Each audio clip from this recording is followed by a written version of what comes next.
மாநாட்டு கல்வெட்டில் ஒட்டப்பட்டிருந்த விஜய் பட பேனர் கிளிப்பு பார்த்ததும் பெண் செய்த நிகழ்ச்சியான செயல்.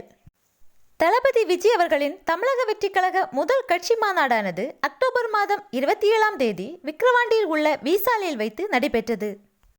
மாநாட்டு நிகழ்ச்சியில் தளபதி விஜய் அவர்கள் 100 அடி உயர கொடிக்கம்பத்தில் தமிழக வெற்றிக் கழக கொடியை ரிமோட் மூலம் ஏற்றி வைத்தார்.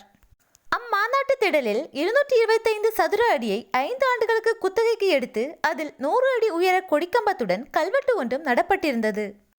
அந்த கல்வெட்டில் தமிழக வெற்றிக் கழகத்தின் முதல் மாநில மாநாடு வெற்றி கொள்கை திருவிழா என்று எழுதப்பட்டதோடு விஜயின் புகைப்படம் அடங்கிய பேனர் ஒன்று ஒட்டப்பட்டிருந்தது.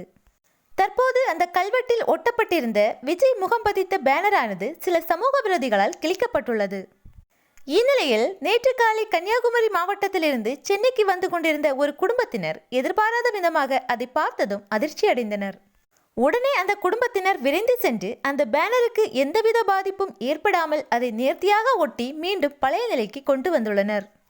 அந்த குடும்பத்தினரின் செயலை சமூக வலைதளங்களில் பலரும் பாராட்டி வருகின்றனர். எதிர்வினையாற்ற எத்தனை சக்திகள் வந்தாலும் மக்கள் ஆதரவு தளபதிக்கும் தமிழக வெற்றிக் கழகத்திற்கும் இருக்கும் என்பதுதான் நிதர்சனமான உண்மை.